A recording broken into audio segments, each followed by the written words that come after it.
أعوذ بالله من الشيطان الرجيم. بسم الله الرحمن الرحيم.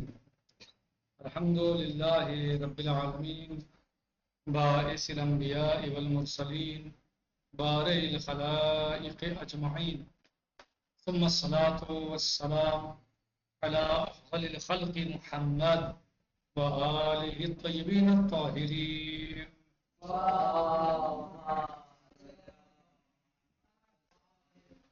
وعجل فرجهم. ہمارا درس اور گفتگو بحث امامت میں ہے، اور ہم نے اس سلسلے میں بہت سے باتوں کو بیان کیا ہے، اور بحث امامت میں ہماری گفتگو ہے امامت کے یا امام کے وجود کے فلسفے کے بارے میں۔ اس میں بعض چیزوں کو بیان کیا گیا ہے، جن میں سے مثلا پہلا یہ ہے مثلا الہی رہبروں کی ہمراہی میں روحانی تکامل۔ اس کے بارے میں ہم نے تفصیل سے گفتگو کی ہے اور قدر ممکن کوشش کی سمجھنے اور سمجھانے کی۔ دوسرا یہ تھا کہ آسمانی ادیان کی حفاظت۔ امام جو ہے وہ آسمانی ادیان کی یعنی جو دین نبی حضرت محمد مصطفیٰ صلی اللہ علیہ وسلم لے کر آئے ہیں، ائمہ علیہ السلام اس کی حفاظت فرماتے ہیں۔ اور آج تیسرا یہ ہے اس کی یہ کہ امت کی سیاسی و اجتماعی قیادت۔ اس ذیل میں ہماری گفتگو کل چل رہی تھی، جس کو ہم نے تقریباً آدھے کے آس پاس پڑھ دیا تھا۔ آج اس کو انشاءاللہ کوشش کریں گے کہ مکمل ہو جائے، یعنی امت کی سیاسی و اجتماعی قیادت۔ امت کو اس بات کی حاجت اور ضرورت ہے کہ اس کی قیادت کیسی قیادت ہو کہ جو ان کو سعادت کی منزلوں پر فائز کر سکے اور ان کی تمام تر مشاکل کو دور کر سکے۔ تو یہ بتایا گیا تھا کہ ظاہر ہے ایسے یعنی کسی بھی سماج اور معاشرے کو چلانے کے لیے ضروری ہے کہ ایک باصلاحیت اور قابل اور عالم رہبر ہو کہ جو انسانوں کو، سماج اور معاشرے کو اچھے طریقے سے جو ہے وہ لیڈ کر سکے، اس کی قیادت کر سکے، اچھے طریقے سے اس کو آگے بڑھا سکے۔ تو بہرحال اگر اس رہبر کو، اس قائد کو، اس لیڈر کو خود لوگ چنیں گے تو جیسے میں نے کل درس میں بیان کیا تھا کہ انسانوں سے خطا کے امکان ہیں، انسانوں سے غلطیاں ہوتی ہیں، تو ممکن ہے کہ اس میں وہ غلطی کریں اور غلطی ہوتی ہے، ظاہر ہے غلطی ہوگی، تو لہذا وہ غلط کو چن لیں گے۔ امیدیں کچھ اور تھیں، نتائج کچھ اور ہوں گے، لیکن حقیقت میں صحیح رہبر اور صحیح نظام امت اور سماج اور معاشرے کو صحیح طریقے سے وہی رہبر چلا سکتا ہے جس کو اللہ عز و جل نے منتخب فرمایا ہو، کیونکہ اللہ کی طرف سے منتخب کیے ہوئے رہبر میں کوئی کمی، کوئی نقص یا اس کے یہاں غلطی اور خطا کے امکان نہیں ہوتے، کیونکہ اللہ کسی خطا کار کو رہبر نہیں بناتا۔ یہ ہم انسان ہیں کہ ہم بھی خطا کار ہیں اور نتیجے میں ہم خطا کار کو رہبر بنا لیتے ہیں، بنا سکتے ہیں، تو نتیجے میں جو ہے خطا اور غلطی واقع ہوگی، اور جو ہمیں امیدیں ہوں گی اپنے قائد سے، اپنے لیڈر سے، وہ امیدیں پوری نہیں ہو پائیں گی۔ صحیح؟ تو لہذا اسی لیے وہ رہبر جو ہے وہ ایسا رہبر ہونا چاہیے کہ جو جسمانی اعتبار سے، روحانی اعتبار سے، ہر اعتبار سے مکمل ہو، علم میں، قوت میں، طاقت میں۔ ہاں، جسے بتایا کہ فکری اعتبار سے، ہر اعتبار سے اس میں جو ہے وہ عظیم رہبر ہونا چاہیے تاکہ وہ لوگوں کی رہنمائی صحیح طریقے سے کر سکے۔ تو اسی لیے سماج اور معاشرے میں اگر اس کا حاکم، سماج اور معاشرے کا حاکم عادل ہو، عادلانہ نظام ہو، تو سماج اور معاشرہ ترقی پذیر ہوگا، ترقی کرے گا۔ لیکن اگر کسی سماج یا معاشرے میں انسانی صلاحیتوں کو ایک طرف رکھ کے کام کیا جائے گا، بغض اور تعصب سے کام لیا جائے گا، تو ظاہر سی بات ہے وہ سماج اور معاشرہ برباد ہوتے رہ جائے گا۔ لہذا انسانی صلاحیتوں سے فائدہ اٹھاتے ہوئے سماج اور معاشرے کو ایک رہبر اور ہادی کی ذمہ داری ہے کہ وہ ان کے صلاحیتوں سے فائدہ اٹھائے. بہرحال یعنی تعصب اور بغض سے کام نہ لے بلکہ انسانوں کے ساتھ انسانیت اور ان کی ہمدردی اور محبت اور انسانیت بیس پر جو ہے وہ اپنے کام کو آگے بڑھائے. اس عظیم ذمہ داری کی اہلیت و صلاحیت ایک خطا کار انسان میں یقیناً موجود نہیں ہے، کیونکہ ہم اپنی آنکھوں سے اس دنیا کے سیاسی قائدین کے صحیح راستے سے انحراف کا مشاہدہ کر چکے ہیں. روزانہ دیکھتے ہیں چیزوں کو بھائی کہ دنیا کے چنے ہوئے رہبر جو ہیں لیڈر کیا ہوتا ہے کہ جا کے گڑبڑ کر ہی دیتے ہیں اور جا کے وہ اپنے ہماری تمناؤں اور آرزوؤں کے خلاف کام کرتے ہیں. لہٰذا ضروری ہے کہ خدا کی طرف سے اہم ذمہ داری اور صحیح نظام کے نگرانی کے لیے ایک معصوم رہبر کو مقرر اور معین کیا جائے کہ انسانی طاقت اور مفکرین کے افکار سے فائدہ اٹھاتے ہوئے انسانی طاقت اور مفکرین کے افکار سے فائدہ اٹھاتے ہوئے ان انحرافات کی روک تھام کر سکے.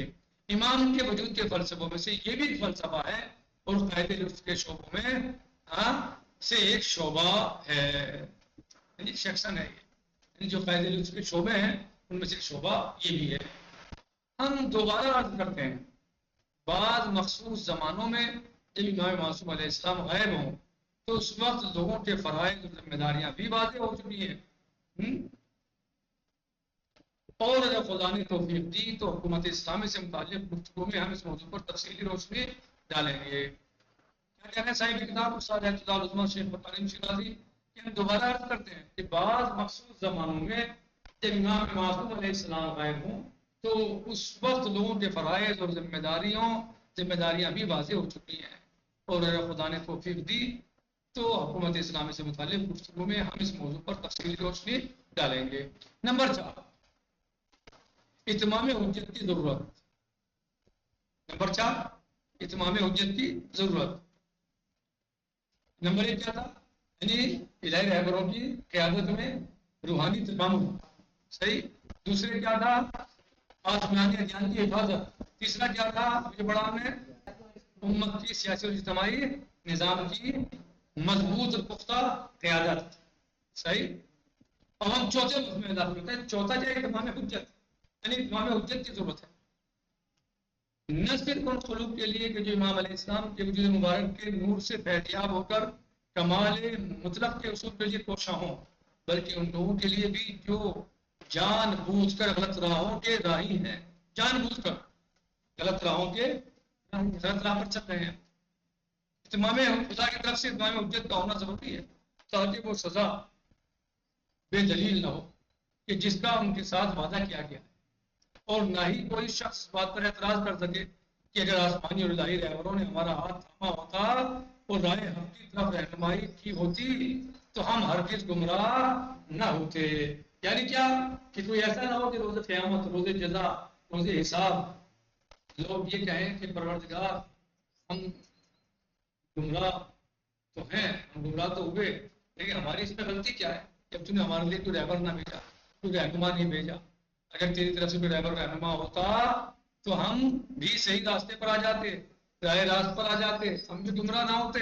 لہٰذا اب تو ہمیں سزا دے رہا ہے تو یہ سزا معقول اور مناسب نہیں ہے، کیونکہ ہم تو راہ راست پر آتے مگر تو نے بھی حاضر نہیں بھیجا ہمارے لیے، کسی رہبر کا انتظام ہی نہیں کیا تم نے ہمارے لیے، تو پروردگار اب سزا ہمارے لیے معقول نہیں ہے. تو لہٰذا ان کے اس عذر کو دور کرنے کے لیے پروردگار نے کیا ہادی اور رہنما اور رہبر کا انتظام فرمایا.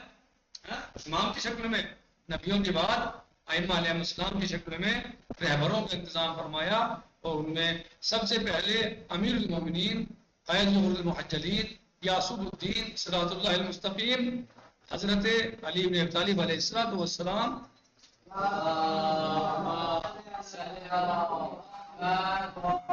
اور آپ کی نسل میں باقی 11 امام جن میں حضرت سرکار ولی عصر عجل اللہ تعالیٰ فرجہ الشریف آج بھی زندہ اور موجود ہیں، جو بحکم خدا پردہ غیب میں موجود ہیں. صحیح. تو ائمہ موجود ہیں، امام موجود ہیں، امامت کا سلسلہ ختم نہیں ہوا ہے اور تا قیامت ختم نہیں ہو جب تک یعنی دنیا رہے گی امامت کا وجود اور سلسلہ باقی قائم و دائم رہے گا انشاءاللہ. قائم و دائم رہے گا. تو تاکہ لوگ یہ کہہ سکیں کہ ہم تو اگر تیری طرف سے پروردگار کوئی حجت ہوتی، ہاں تو رہبر ہوتا، ہم تو اس کی بات مانتے اور جو ہے راہ راست پر آ جاتے، ہم گمراہ نہ ہوتے. تو اتمام حجت کی بھی ضرورت ہے. خلاصہ یہ کہ ہر عذر اور بہانے کا راستہ بند کر دیا جائے اور حق کو واضح کرنے کے لیے اتنی دلیلیں بیان کی جائیں کہ بے خبر آگاہ ہو اور آگاہ لوگوں کو اطمینان قلب حاصل ہو اور ان کے ارادے مضبوط ہو جائیں. ہاں. نمبر 5، امام فیض الہی کے اصول کا بڑا وسیلہ. آئیے نمبر 5، امام فیض الہی کے اصول کا بڑا وسیلہ. اکثر دانشور حدیث اسلامی کی اتباع کرتے ہوئے انسانی معاشرے یا تمام کائنات کے لیے پیغمبر خدا صلی اللہ علیہ وسلم یا امام کے وجود کو اسی طرح ضروری سمجھتے ہیں جس طرح انسانی جسم کے لیے دل کا ہونا ضروری ہے. یعنی اکثر دانشور کیا سمجھتے ہیں کہ نبی یا امام کا وجود ہونا بالکل ایسے ہی ضروری ہے جس طرح جسم کے لیے دل کا ہونا ضروری ہے. یعنی انسان کے پورا جسم موجود ہو لیکن دل نہ ہو تو انسان حرکت نہیں کر سکتا، انسان زندہ نہیں رہ سکتا. ہمیں علم ہے کہ جس وقت دل دھڑکتا ہے تو خون کو تمام رگوں میں روانہ کرتا ہے، جس کے نتیجے میں بدن کے تمام سیلز کو غذا حاصل ہوتی ہے. اسی طرح امام معصوم بھی ایک انسان کامل اور انسانی قافلے کے رہنما کی حیثیت سے فیض الہی کے نزول کا سبب بنتا ہے. اور لوگ پیغمبر صلی اللہ علیہ وسلم یا امام علیہ السلام سے اپنے اپنے ارتباط کے مطابق کسب فیض کرتے ہیں. لہٰذا ہم یہ کہہ سکتے ہیں کہ جس طرح انسان کے لیے دل کا ہونا ضروری ہے اسی طرح جہان انسانیت کے لیے امام کا ہونا ضروری ہے تاکہ انسانیت اس کے واسطے اور وسیلے سے فیوز و برکات الہیہ کو حاصل کر سکے. یعنی جس طرح انسان کے لیے دل کا ہونا ضروری ہے اسی طریقے سے جہان انسانیت کے لیے امام کا وجود بھی ضروری ہے. ہاں. تاکہ انسانیت امام علیہ السلام کے واسطے ان کے وسیلے سے فیوز و برکات الہیہ کو حاصل کر سکے. ایک بات یاد رہے، ہاں وہ کیا ہے؟ اور وہ یہ کہ پیغمبر خدا صلی اللہ علیہ وسلم یا امام علیہ السلام کے پاس جو کچھ بھی ہوتا ہے اور جو کچھ بھی وہ کہتے ہیں وہ صرف اور صرف خدا کی طرف سے ہوتا ہے. لیکن جس طرح دل بدن کے لیے فیض الہی کے اصول کا ذریعہ ہے بالکل اسی طرح پیغمبر اور امام علیہ السلام بھی تمام انسانوں کے لیے فیض الہی کے اصول کا ذریعہ اور واسطہ ہوتے ہیں. نتیجہ 5 کا یعنی امام فیض الہی کے اصول کا بڑا ذریعہ اور وسیلہ ہے. تو ہم نے ان 5 وجوہات کو پڑھا کہ جن کا خلاصہ یہ ہے، جن کو اس طرح کہہ سکتے ہیں 5 کو. نمبر 1، الہی رہبروں کی ہمراہی میں ان روحانی تکامل. اللہ کے بھیجے ہوئے، اللہ کے چنے ہوئے رہبروں کے ساتھ ان کی ہمراہی میں، ان کی قیادت میں انسانی تکامل، یعنی انسان منزل کمال تک پہنچ سکتا ہے، انسان کامل بن سکتا ہے اگر ان کے بتائے ہوئے طریقوں پر، راستوں پر وہ صحیح طریقے سے چلے، ان کی ہدایات پر عمل پیرا ہو تو وہ انسان کامل بن سکتا ہے، تو روحانی تکامل اس کو حاصل ہو سکتا ہے. دوسرے، ادیان سماوی کی حفاظت، یعنی امام جو ہے وہ آسمانی دین کی حفاظت فرماتا ہے. جس دین کو نبی صلی اللہ علیہ وسلم لے کر آئے تھے اس دین کی حفاظت کون کرتا ہے؟ امام. کس نے کی؟ امام نے کیا، امام علیہ السلام نے کی. اس دین کی حفاظت امام علیہ السلام کرتے ہیں. تیسرے، امت کی سیاسی اور اجتماعی قیادت بھی امام ہی سنبھالتا ہے اور امام علیہ السلام جو ہے وہ امت کو اچھے طریقے سے، صحیح طریقے سے، مناسب طریقے سے، بہتر طریقے سے اس کی دین و دنیا دونوں کے سعادت کی راہوں کو ہموار کرتا ہے اور اس کو سعادت کی راہوں پر لے کر چلتا ہے.